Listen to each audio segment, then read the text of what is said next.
आओ बच्चों चंद मिनटों में फिनॉल की बनाने के मेथड को देखते हैं कि किन किन विधियों के द्वारा हम फिनॉल को काफ़ी आसान तरीके से बना सकते हैं। अपने पास में पहली रिएक्शन दे रखी है, यहाँ पे हमने क्लोरोबेंजीन के द्वारा फिनॉल बनाया। तो कब बनेगा? जब हम NaOH के साथ में उच्च दाब पर अभिक्रिया करवाएंगे, मतलब 623 केल्विन ताप व 300 वायुमंडलीय दाब पर करवाते हैं तो आपको फिनॉल प्राप्त होता है। ये जो विधि है यही कहलाती है डॉज प्रक्रम कहलाती है, जिसके द्वारा हम फिनॉल बना सकते हैं।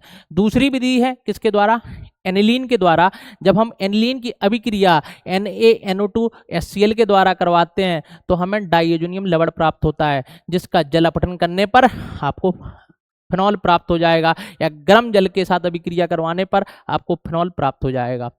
अगली अभिक्रिया है, इसमें देखो क्या है, यदि हमने बेंजीन की रिएक्शन H2SO4 के द्वारा करवाई तो हम देखते हैं बेंजीन सल्फोनिक अम्ल अपन को प्राप्त होता है, जो कि इसी को हम ओलियम भी बोल देते हैं कि ओलियम के द्वारा अभिक्रिया करवाएंगे तो बेंजीन सल्फोनिक अम्ल प्राप्त होगा, जिसकी रिएक्शन गलित NaOH या सोडियम हाइड्रोक्साइड की पिटल्स के द्वारा करवाते हैं। गर्म करने पर आपको वो किस में परिवर्तित हो जाता है? फिनॉल में परिवर्तित हो जाता है।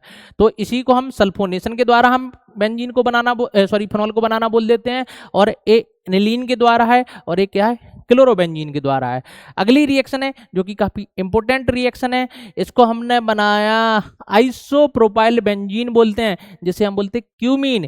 कि यदि हमने इसकी रिएक्शन क्यूमीन की अभिक्रिया किसके द्वारा?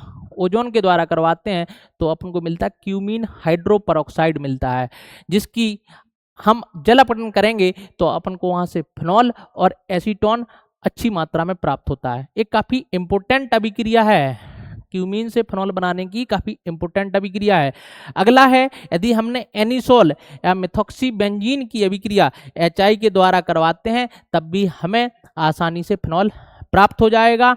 एक और अभिक्रिया अपने लिए इंपोर्टेंट अभिक्रिया दे रखी है कि यदि हमारे पास में सैलिसिलिक अम्ल दे रखा है, कौन सा? सैलिसिलिक अम्ल की अभिक्रिया हम सोडा लाइम की उपस्थिति में गर्म करते हैं तो CO2 गैस मुक्त हो जाती है और आपको यहाँ पर फिनॉल प्राप्त हो जाएगा। तो ये हमारे पास में वो मेथड है जिनके द्वारा हम फिनॉल को बनाते हैं। तो इस वीडियो को आप लोग सभी अपने फ्रेंडों के पास में जरूर शेयर करें, जिससे वो भी फिनॉल बनाने के मेथडों को सीख सकें।